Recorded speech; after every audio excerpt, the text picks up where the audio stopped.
dia, meus queridos ouvintes. Bom dia, minha Uberlândia. Bom dia, Brasil. Bom dia, mundo.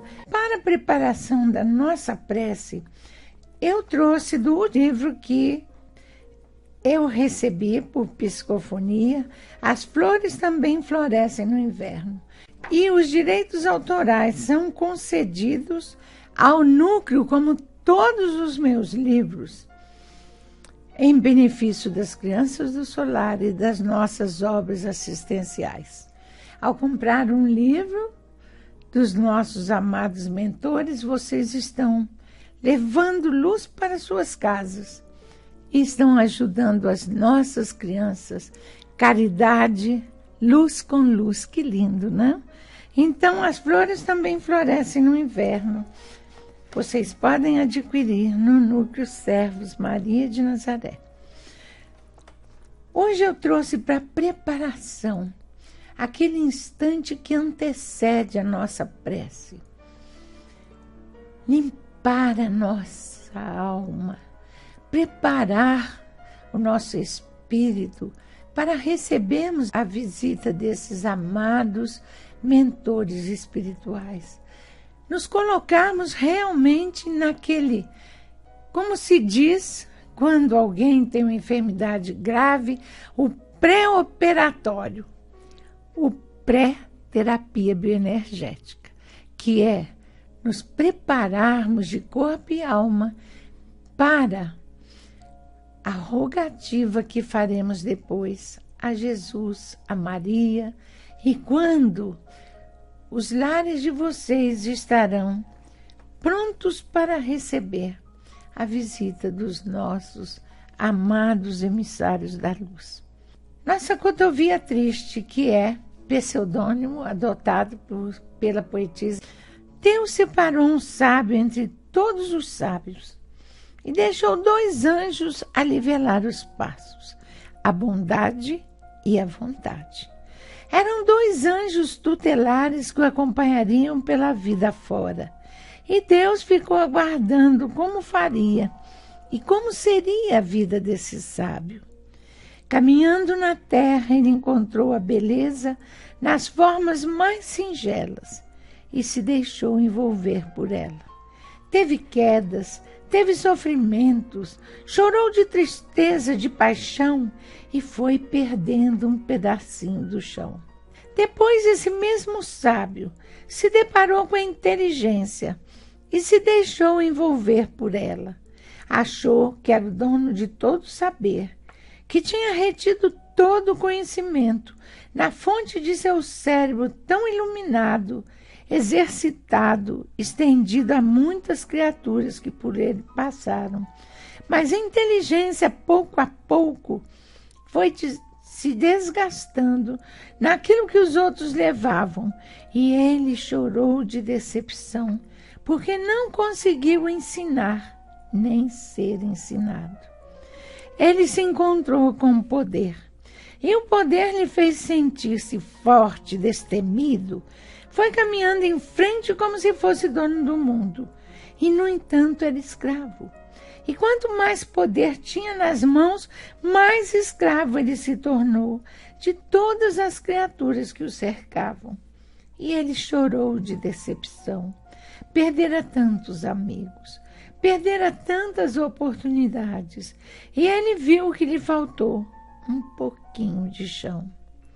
Ele se deparou com a vaidade, que lhe incensou todas as atitudes. Encontrou quem lhe fizesse novos discursos, lhe floreasse cada palavra, lhe envolvesse a vida de cada bajulação. E ele foi percebendo que entre os amigos ele não tinha irmão. Então ele se encontrou com a religião e disse: agora eu serei forte, porque com a religião eu terei muitos irmãos. Mas ele viu que na religião ele encontrou muitos fanáticos, muitos mercenários, muitas criaturas que não tinham crescido e se arrastavam no chão. E ele disse: o que me resta então? E o anjo da bondade lhe disse: procure a caridade, não se canse, não esmoreça.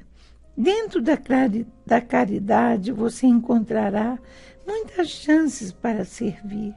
Você encontrará a beleza da alma, você encontrará inteligência nos ensinamentos, você encontrará muitas vezes a vaidade para ser testado, você encontrará a sabedoria e dela você poderá fazer bom uso. Mas você terá testes, estará sozinho, mesmo cercado de uma multidão, encontrará até a ingratidão daqueles a quem você ajudou. Principalmente quando necessitavam e eram cheios de pedidos, o ódio concentrado em cada ação. E então perceberá que para ser bom terá que superar a você mesmo e terá que exercitar a vontade todos os dias de começar e recomeçar, porque nós só adquirimos a verdadeira sabedoria no sofrer, no viver, nos perdendo, mas nos encontrando no chorar, mas fazendo sorrir na mudez das palavras, que não saem dos nossos sentimentos, porque precisamos calar para que os outros cantem em nosso lugar. Precisamos chorar para que outros aprendam a sorrir. E nos passos vacilantes em que você caminhar, você encontrará com Deus em cada irmão, em cada dor, em cada coração, em cada alma. Então, nos pedacinhos de chão que você perdeu, você encontrará o grande chão de Deus.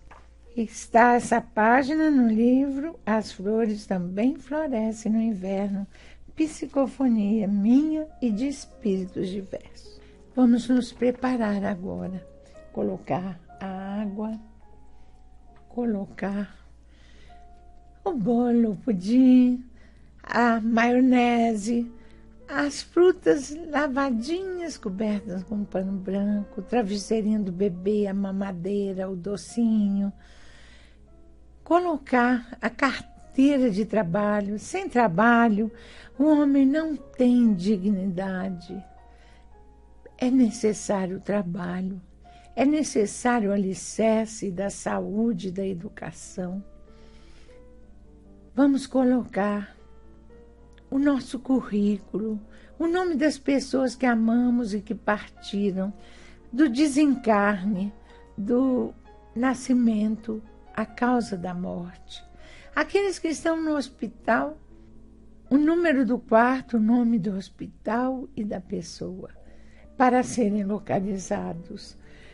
E as pessoas difíceis, que vocês gostariam muito que mudassem seus rumos. Coloquem a foto ou o nome pedindo ajuda, os nossos protetores espirituais, que são os protetores de vocês, sintonizados. Todos vocês irão receber o auxílio de que necessitam.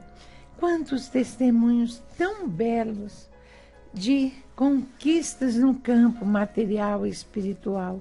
E isso nos dá certeza de que devemos continuar sempre buscando o bem.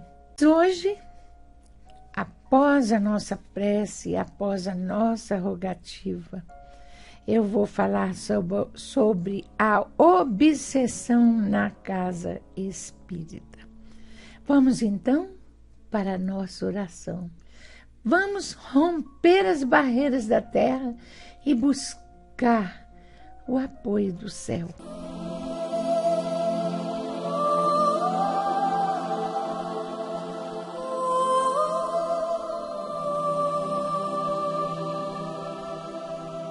Senhor, ensina-nos a orar sem esquecer o trabalho, a dar sem olhar a quem, a servir sem perguntar até quando, a sofrer sem magoar seja quem for, a progredir sem perder a simplicidade, a semear o bem sem pensar nos resultados, a desculpar sem condições, a marchar para a frente sem contar os obstáculos, a viver sem malícia, a escutar sem corromper os assuntos, a falar sem ferir, a compreender o próximo sem exigir entendimento, a respeitar os semelhantes sem reclamar consideração, a dar o melhor de nós, além da execução do próprio dever, sem cobrar taxas de reconhecimento.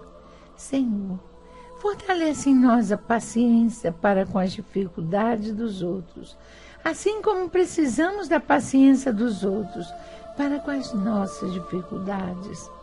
Ajuda-nos, sobretudo, a reconhecer que a nossa felicidade mais alta será invariavelmente aquela de cumprir-te os desígnios onde como queiras, hoje, agora e sempre.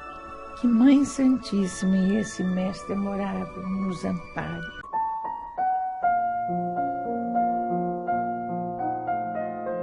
Vamos então falar uma página que eu recebi por psicofonia no Núcleo Servos Maria de Nazaré, do nosso querido mentor José Gleber. Ele é o meu papi da alma. Ele é aquele que esclarece dirigentes, médiuns.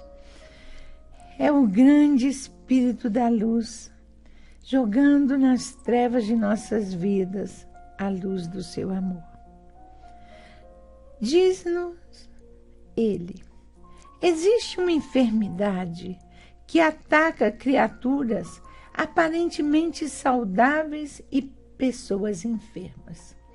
Envolve o lado mais miserável e se instala no lar do opulento. Procura os ignorantes e convive com os sábios. Não escolhe lugar, não escolhe pessoas. É a enfermidade terrível da obsessão. A obsessão é realmente um quadro lamentável e é o que mais observamos em todo o orbe, porque no suceder de muitas encarnações fomos fazendo amigos e inimigos, fomos vivendo nessa e naquela paragem, fomos tendo essa e aquela experiência positiva, negativa, e ao reencarnar reassumimos não o controle de nosso espírito, mas o descontrole de todos os nossos envolvimentos, de todos os muitos recalques, muitas neuroses, muitos remorsos e aquela centelha de boa vontade pequenina que nasce conosco. Ao formarmos uma nova roupagem terrena, se enfraquece em contato com a terra.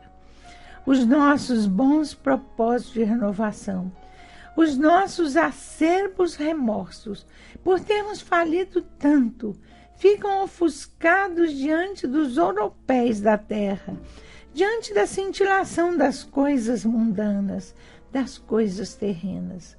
E começamos, então, a buscar avidamente dentro de nós o homem velho com as suas fraquezas, com os seus erros, com aquele reavivar de emanações negativas do passado que entorpece os sentimentos nobres. Muitos perguntam: e um obsidiado? É obsidiado um médium? É. Todo obsidiado é um médium.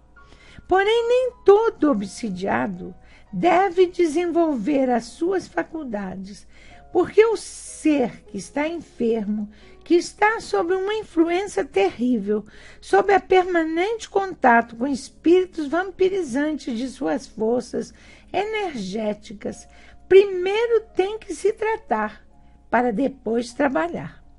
Um homem portador de uma enfermidade grave, ele primeiro se trata, ele procura um médico, ele procura remédio, ele se hospitaliza, mas depois reassume as suas atividades normais. O médium obsidiado deve tratar-se primeiro, adquirir a sua cura espiritual, para depois poder trabalhar. Muito mais o médium, porque ele vai servir a desequilibrados. Como é que podemos permitir que uma criatura altamente desajustada nas suas forças psíquicas sente-se à mesa e permaneça ali com as suas mentalizações negativas, a desestruturar toda a harmonia do ambiente, a trazer pesados ônus para o trabalho? Essa criatura pode ficar indefinidamente sentada como se fosse uma serva, como se fosse alguém disposto a auxiliar, quando os seus objetivos podem ficar escusos e está ali só para comprometer, para medir num termômetro sombrio até onde vai a resistência espiritual dos componentes daquele trabalho, até onde vão os seus conhecimentos, até onde vai a sua resistência para com a sombra. Então, esse ser enfermo tem que ser afastado para seu próprio benefício, porque essa criatura está envolta de muitas e muitas criaturas também enfermas. São espíritos altamente doentes que convivem com este ser. Ela deve ser tratada e os seus enfermos também. Mas eles só receberão tratamento à medida que essa criatura, aos poucos, seja curado. Meus irmãos, quanto mais um homem se torna escravo dos sentidos, mais ele se embrutece na carne, mais ele se embrutece nos vícios, mais ele tem pseudo-sensação de liberdade. Ele acha que é um ser livre, que ele pode agir como lhe apraz, fazer o que quer, e, no entanto, ele é escravo.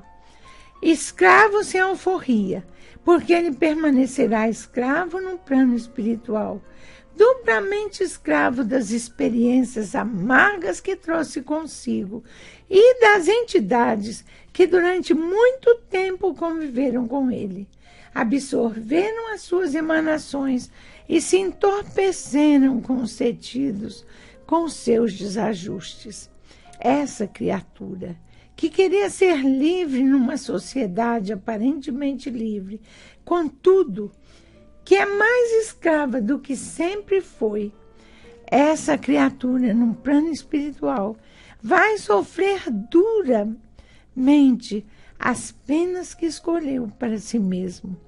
Todavia, muitos não conseguem se libertar, porque já estão numa reincidência altamente comprometedora de vidas passadas, porque tudo aquilo a que somos chamados pelo instinto, pela alma, é porque está latente em nós. E se damos vazão a todas as nossas inferioridades, é porque realmente trazemos uma pesada carga de vidas passadas para ser eliminada. Se ouvimos o apelo do Cristo e atendemos e nos renovamos, é porque muitas vezes esse apelo de renovação já estava dentro de nós, no batimento constante da dor, a nos fazer mudar. No entanto, se algumas pessoas se aproximam do Cristo, se aproximam das reuniões de desenvolvimento, se aproximam do trabalho e não são capazes de se renovar, quase certo é que foram impulsionadas por alguém no plano espiritual que as ama e levam à força por sugestões, por convites de pessoas amigas.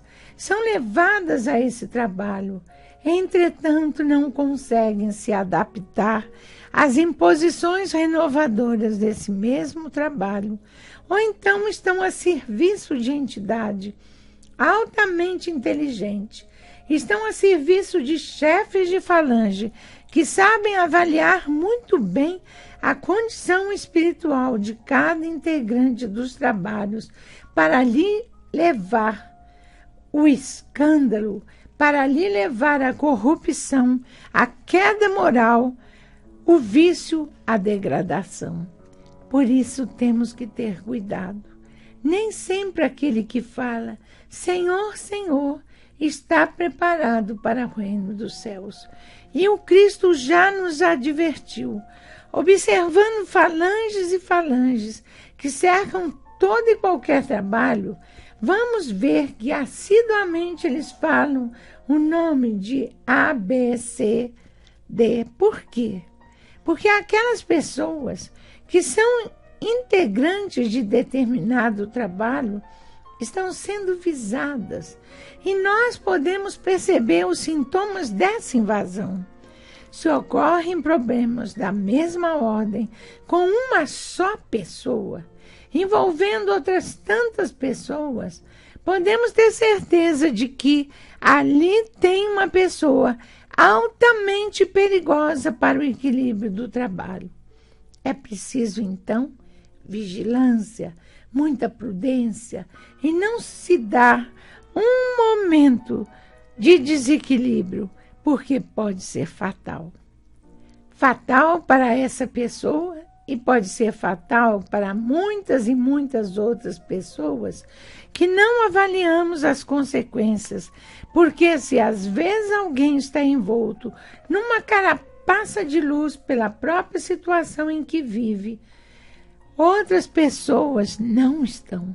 Então pode daí gerar desequilíbrios sérios, pode-se gerar quedas dolorosas, assassinatos, suicídios, debandada da luz total, com consequências imprevisíveis para o quadro kármico, rompimento de elos de família.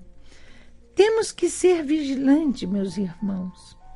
Diz nosso José Gleber, eu tenho falado, repetido, tenho sido repetitivo sim, e mesmo assim os problemas também têm se repetido incessantemente. Quando somos crianças, fazemos rabiscos que são muito importantes para nós, mas quando crescemos, nos educamos e atingimos o curso superior, aqueles rabiscos nada representam para nós senão coisas ridículas. Não trazem para nós nenhuma mensagem, a não ser a mensagem da nossa ignorância, da nossa incapacidade. Não guardamos aqueles rabiscos como coisas importantes.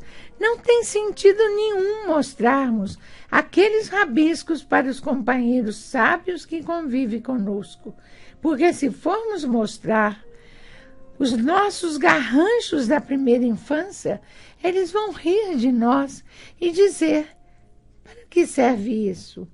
E o que acontece, meus irmãos? O que acontece com tudo aquilo que fizemos em vidas passadas, com todos os nossos garranchos de vidas passadas, toda a demonstração de nossa inferioridade? O que vai acontecer?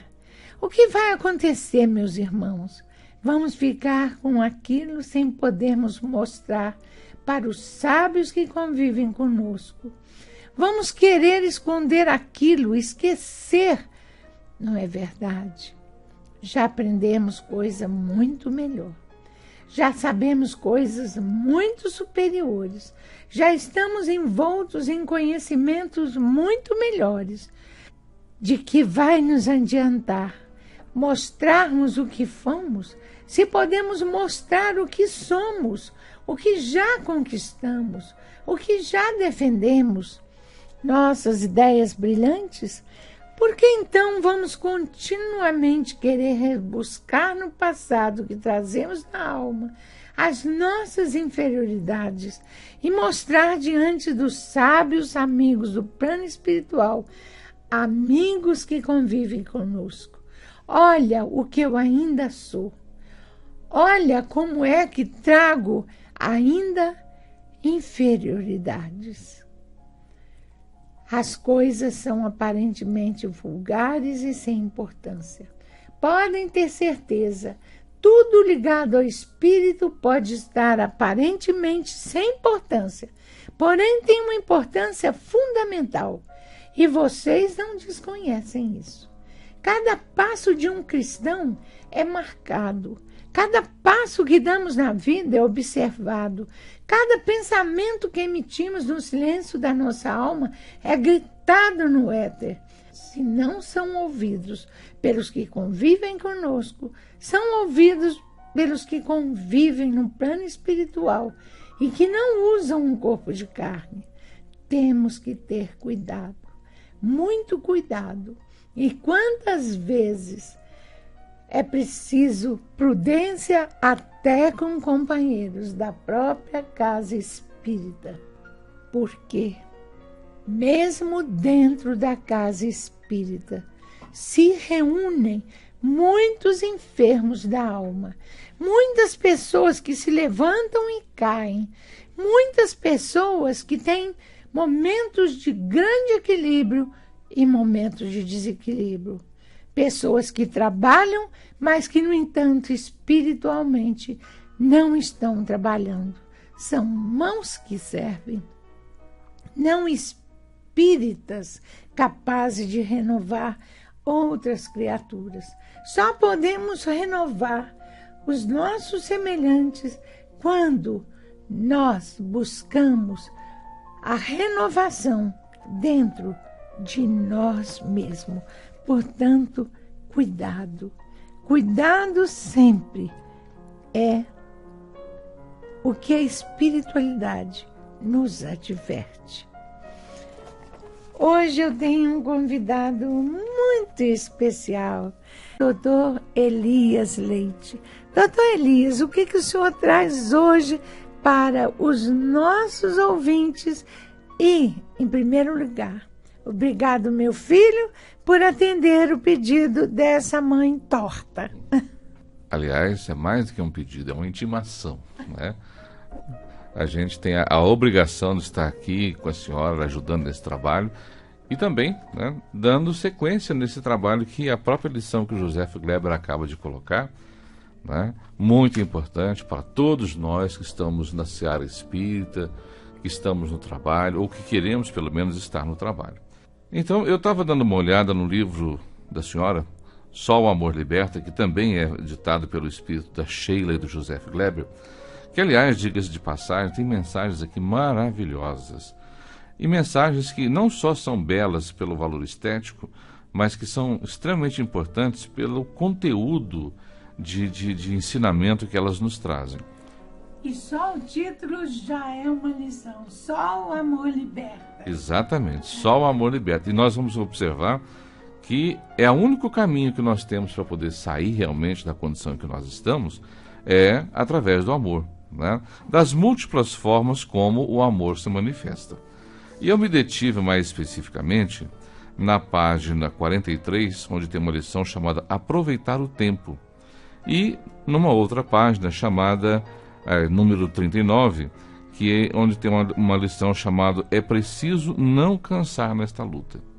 E o interessante é que esses dois temas que estão descritos nessas duas páginas, eles batem com o tema que a senhora traz, porque no fundo eles vão falar de um processo chamado obsessão, que, aliás, diga-se, é o grande assunto, né, do mundo que a gente vive.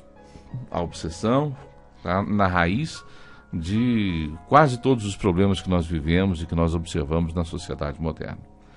Então, uma coisa que nós precisamos entender, e que o José nos coloca, aliás, é que o maior fator de crescimento que nós, seres encarnados, possuímos é o tempo, né? Devemos observar que existe aí, aparentemente, uma coisa que parece ser contradição, porque nós sabemos que o tempo é infinito, temos a eternidade pela frente. Bom, se nós temos a eternidade pela frente, então para que correr, né? Poderia ser a pergunta.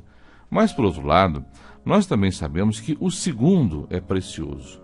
Cada segundo que nós ganhamos ou que nós perdemos tem um valor enorme, né? E outra, ele será cobrado de nós mais para frente, no momento que nós tivermos que apresentar os nossos feitos ou as coisas que nós deixamos de fazer.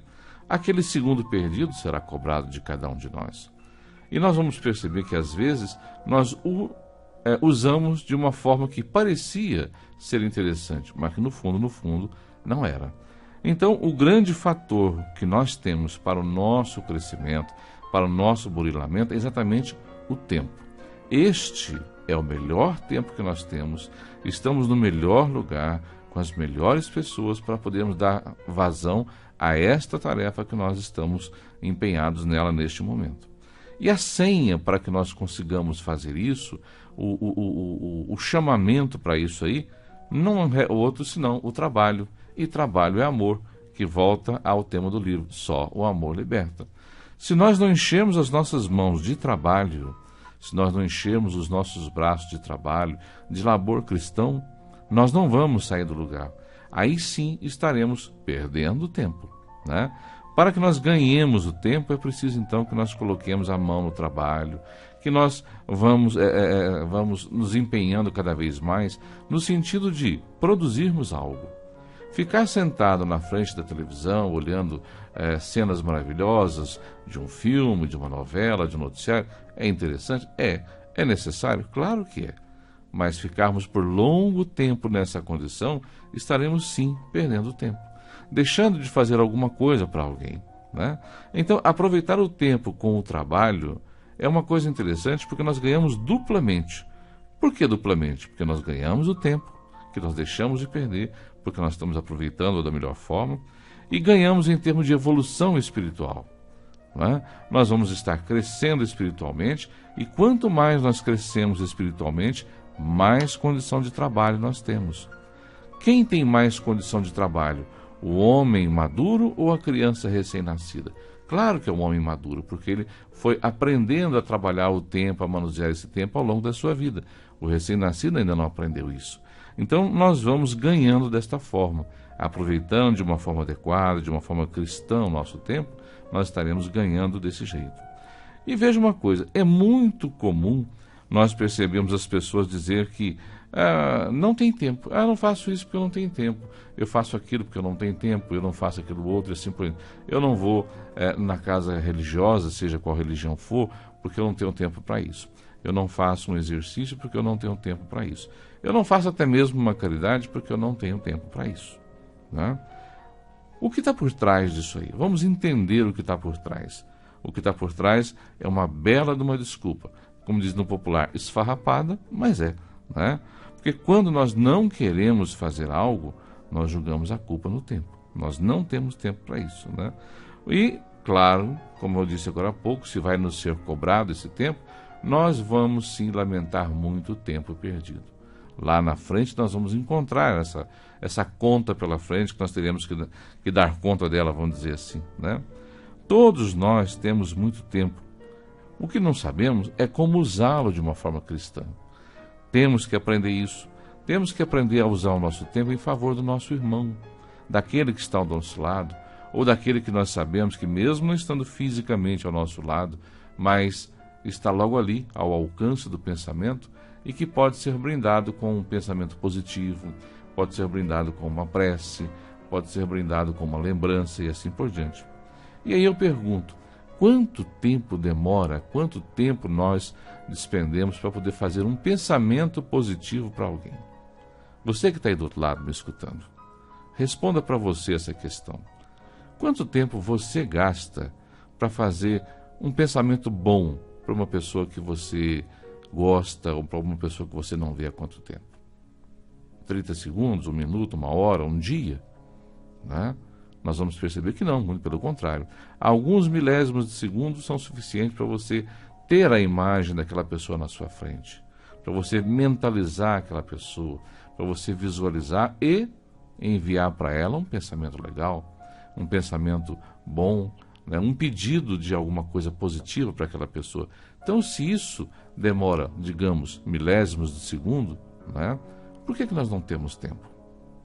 Uma vez, eu estava numa casa espírita escutando uma palestra do Jerônimo Mendonça, aquele irmão nosso lá de Tuiutaba, né, que vivia numa espécie de uma maca. E ele dizendo o seguinte, que quando ele não...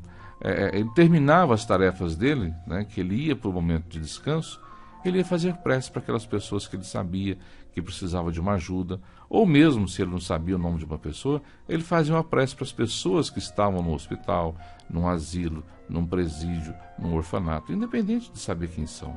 Olha como, né, é interessante essa colocação dele, porque nos ensina a aproveitar o tempo que temos, em qualquer condição que seja, em qualquer lugar que seja, em qualquer hora do dia ou da noite. Então, aproveitar esse tempo de uma forma cristã é exatamente isso, né? Mas aí você me diz assim, não, mas isso é carolice, é o cara que é carola. Não, muito pelo contrário. É o indivíduo que está consciente da obrigação que ele tem. Eu coloquei aqui para vocês agora mesmo, né, a seguinte frase: Deus nos concede como senha para o nosso crescimento o trabalho. Então é isso que ele estava exercitando. Ele estava exercitando a oportunidade do trabalho em favor do irmão que sofre, do outro que está no descaminho, do outro que está envolvido no mundo das drogas e assim por diante. E aquele pensamento dele, né, cai na alma daquela pessoa e refrigera a alma daquela pessoa. Dá a oportunidade de, por alguns instantes, ela sair daquela condição de sofrimento, repensar a sua estrutura e, quem sabe, é uma semente plantada para florir uma nova vida dentro desse coração.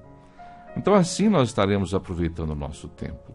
Assim nós teremos, né, de novo, quando chegarmos lá na frente, que formos apresentar a conta do que fizemos, nós teremos alguma coisa para poder mostrar, olha, eu fiz isso, né? Nessa mesma vertente de pensamento, eu perguntaria a você, quanto tempo, né, precisou Jesus para implantar toda a sua tarefa messiânica? Não é? Nós sabemos, Jesus desenvolveu o seu trabalho a partir dos 30 anos. Dos 30 aos 33, ou seja, em 3 anos basicamente, ele plantou toda essa sua tarefa, né, de Messias, de o nosso irmão maior, e o resultado, nós estamos aqui, ainda recebendo os benefícios daquela plantação que ele fez em 3 anos lá atrás. Então, se Jesus gastou apenas 3 anos para fazer toda essa mudança na vida de todos nós, milhões e milhões e milhões de seres que já passamos pela Terra, o que você não pode fazer em alguns segundos? O que nós como um todo, podemos fazer em alguns segundos, fazendo uma prece, dedicando a um pensamento, a uma visita, a uma ajuda. Isso é muito importante nós pensarmos dessa forma, porque aquele que quer, aquele faz. Aquele que não quer, joga a culpa no tempo. Aliás, nós somos mestres, né, em transferência. O que significa isso? Em transferir a culpa ou a responsabilidade, né? Eu não vou poder chegar no serviço no horário porque o ônibus atrasou. A culpa é do motorista. Não, a culpa é do prefeito que não botou o ônibus na hora certa. A culpa é do bispo, a culpa é do fulano, do outro e assim por diante. Então nós estamos sempre transferindo essa responsabilidade, né? Assim como do jeito que nós estamos colocando, nós estamos transferindo essa responsabilidade para o tempo, como se isso fosse realmente nos livrar da responsabilidade que temos, não é? Então, é um engano infantil que nós tentamos fazer conosco mesmo. Nos enganar transferindo a responsabilidade do não fazer para o tempo, não é? Então, nós precisamos, inclusive, amadurecer um pouco mais. Só que o tempo passa rápido e, de repente, quando você menos espera, é hora de prestar as contas, né? E aí? Aí não dá mais tempo. Aí você já está no outro plano da vida, né? Já não tem mais como voltar a esse plano, já não tem mais como fazer aquelas coisas que você um dia pensou. Porque passa pela nossa cabeça aquela ideia de que, não, quando eu ficar mais velho, aí eu aposento, eu vou ter o meu saláriozinho, não vou precisar correr mais na briga nossa de todo dia pela sobrevivência, aí então eu vou fazer caridade. Mas e se você não chegar lá, né? E se você partir antes dos 40, dos 50, antes de aposentar e assim por diante? Agora, nós não precisamos ter fortuna para poder fazer o bem. Ah, mas eu não sou um Divaldo Franco, eu não sou um Chico Xavier, eu não tenho a garra da Dona Shirlene e tantos outros por aí afora, né, Dona Shirlene? Claro, mas você pode fazer dentro daquele nível de capacidade que você tem. Porque, olha, Um minuto de escuta para um colega, para um vizinho, para um amigo, já é uma grande caridade, né? Um minuto de atenção para alguém, uma visita fraterna, uma prece como fazia lá o nosso irmão Jerônimo, já é suficiente para nós estarmos fazendo algo em favor do nosso irmão. E lógico, né? A vida é um período em que nós devemos aproveitar o máximo, mas não aproveitar no sentido da farra, né? Das bagunças e etc. Claro que nós precisamos nos divertir, isso é natural, mas nós temos que também, após a diversão ou junto com ela, aproveitar e fazer a nossa tarefa. Então vejamos, todo o tempo disponível para crescermos, nós temos aí na nossa frente. E qual é o caminho? É a caridade. É o irmão que está do nosso lado, né? E olha, a caridade, o nosso irmão que está do nosso lado, as oportunidades, o tempo, é o meio mais fácil que nós temos para fazermos alguma coisa em favor das pessoas e principalmente em favor de nós mesmos. Existe a lei de ação e reação que todos nós conhecemos. Aquilo que eu faço de mal para alguém, eu vou receber as consequências daquilo. Mas assim como ela funciona para o lado negativo, para o mal, ela funciona para o bem também. Aquilo de positivo que eu faço para alguém, fatalmente eu também receberei as consequências desse fazer, né? Então nós temos que lembrar disso, nós temos que pensar por aí, porque veja, fazer a nossa reforma íntima é uma coisa importante. Nós não fazemos de um dia para o outro, né? Por isso que nós estamos aí reencarnando e reencarnando e reencarnando e passando por diversas romagens aqui na Terra, em diversos locais, em diversos momentos. Por quê? Estamos aprendendo um pouquinho de cada coisa em cada tempo e fazendo a nossa mudança íntima. E isso vai acontecer ao longo dos futuros milênios que temos pela frente. Devemos sempre lembrar que ajudar ao próximo é o caminho que nós temos. A caridade, sim, é a alternativa que nós temos para o nosso crescimento.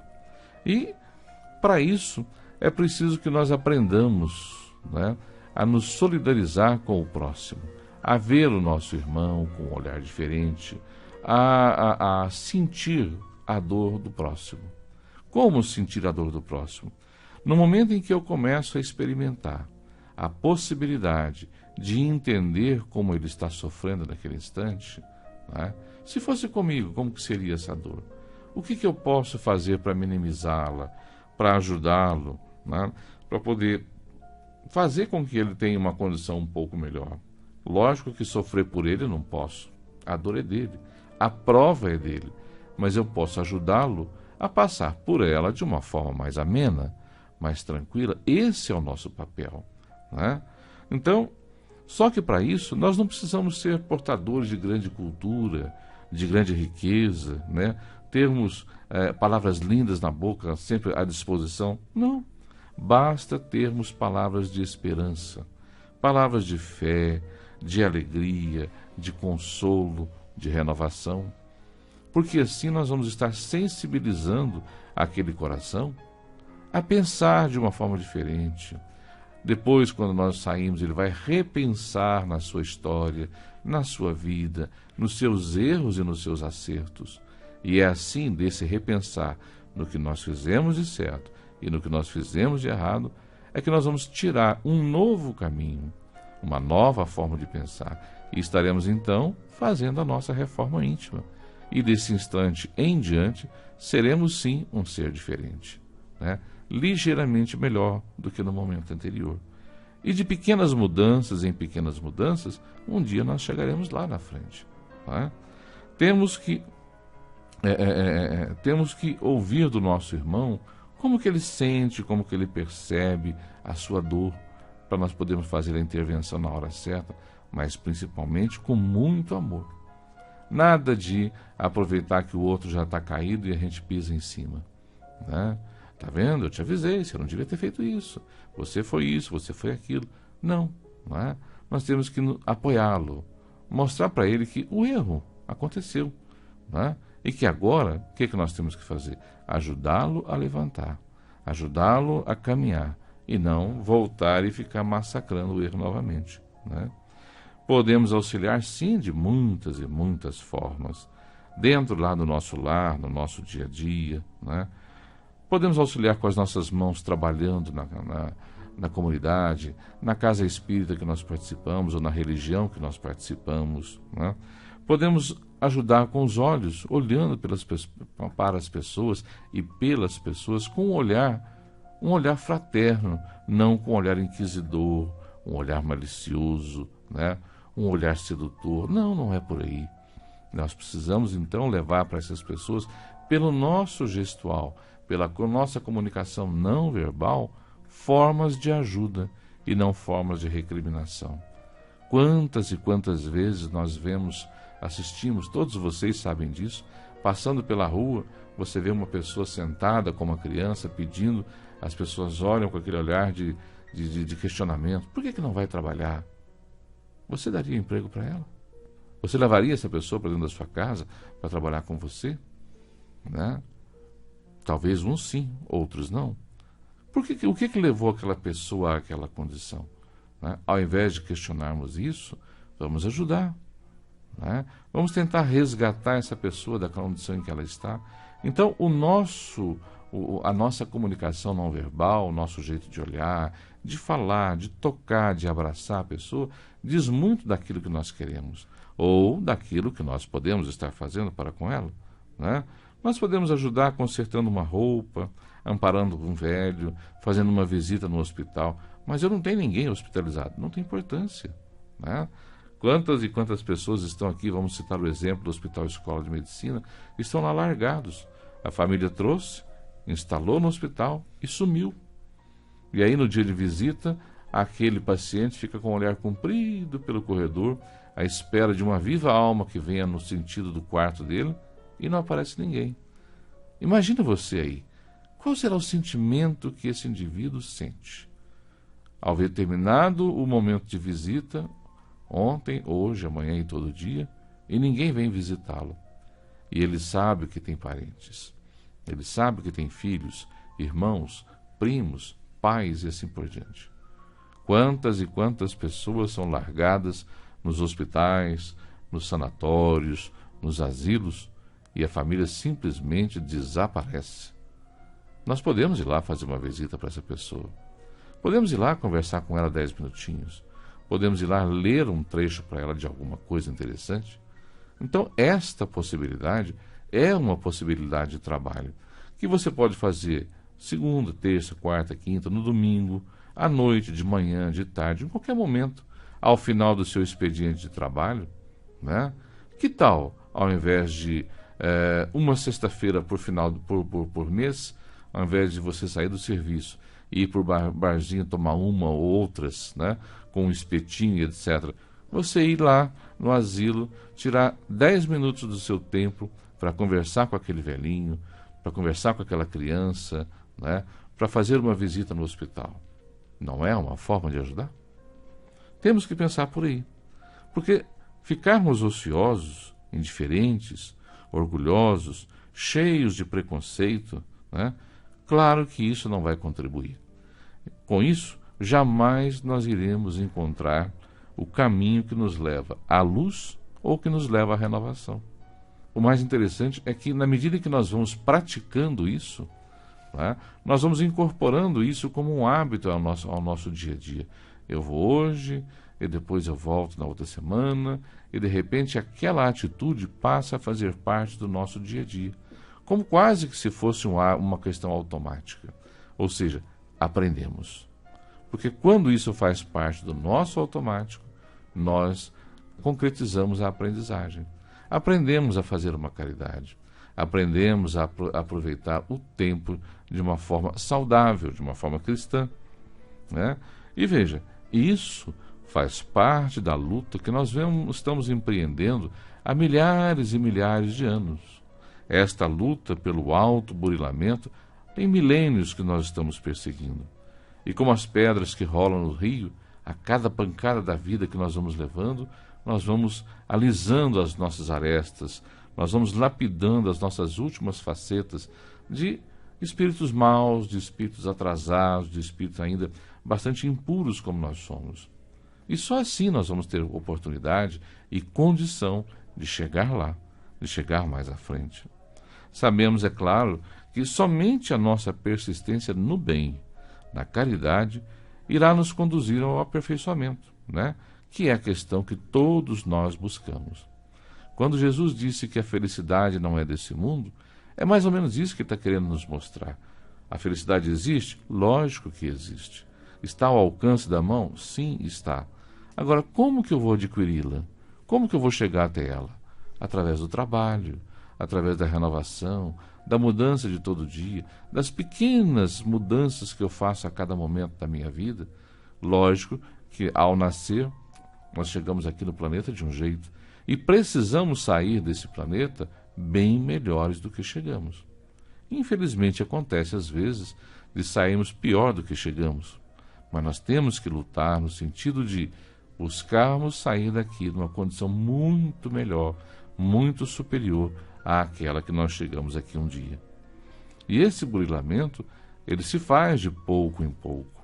Nós não conseguimos fazer isso de uma noite para o dia. Não é porque morremos que viramos santos, né?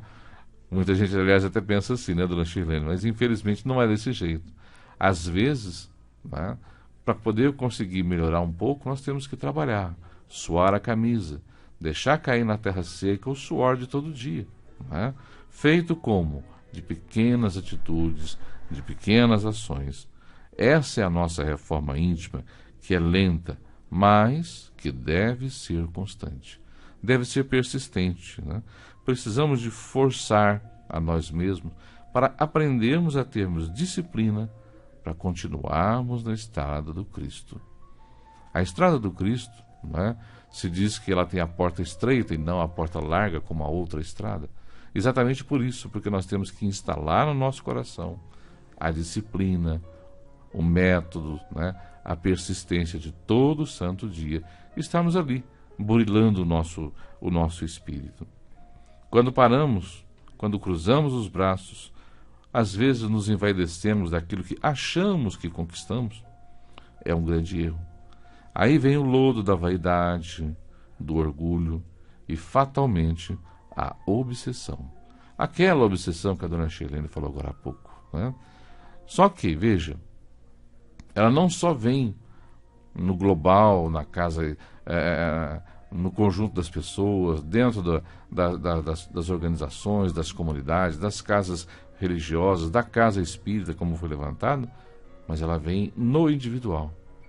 O que nós observamos na sociedade hoje são obsessões de diversos níveis, de diversos tipos. São os nossos cobradores, né?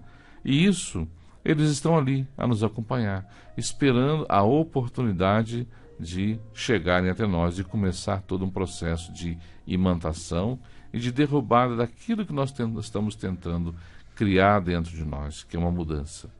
E essa obsessão, ela toma conta de nós, né? Toma conta dos nossos pensamentos, toma conta das nossas vidas e, na medida em que nós vamos abrindo espaço para ela, ela vai mudando, né, o nosso planejamento, vai mudando aquilo que a gente tinha de planejamento para essa vida. Agora, qual é o remédio? Trabalho, caridade, amor ao próximo, né, persistência. Se não for por esse caminho, né, nós não vamos chegar em lugar algum. E não podemos negar que a obsessão está se alastrando. Mais e mais, a cada dia, não só no individual, mas no coletivo, né? Nós já passamos por situações, como na época da Alemanha nazista, em que nós tínhamos um país inteiro, uma nação inteira, né? Aliás, muito mais do que isso, um continente tomado pelas forças negativas, né? Pela obsessão. Então temos que pensar nisso, para poder não cairmos de novo. Que Jesus nos ampare, hoje e sempre. Um grande abraço para vocês, que vocês tenham uma semana especial, muito especial, com equilíbrio, paz, alegria. Amo vocês, fiquem com Deus, sempre, sempre, sempre.